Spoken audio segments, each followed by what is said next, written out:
कौन सा गाना लगना चाहिए? है कोई? आप बताइए जितने पवन सिंह वाला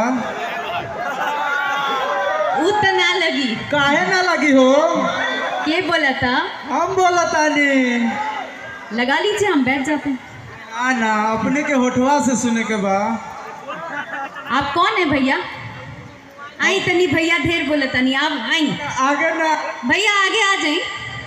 हम तो मुन्ना जी को जानते थे, आपको जानते नहीं थे। हमको लगता भैया आप आगे आइए।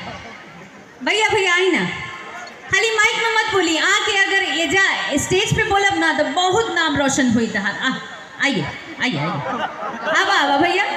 देखिए तनी गौर से देखिए हूँ भैया के। भैया के बुलाइए जा मंच पे, बहुत शोभा लगी।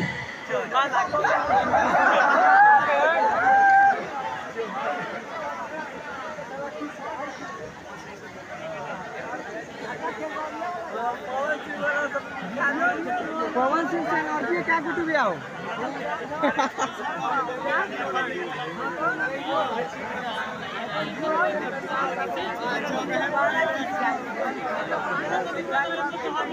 वहाँ से माइक मंगवा दीजिए ना please ma'am. I respect you so much, please ma'am.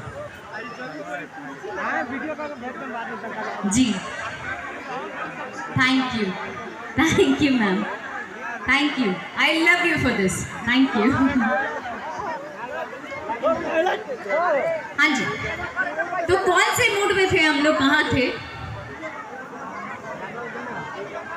फलनवा के बेटा सुननी है लोग।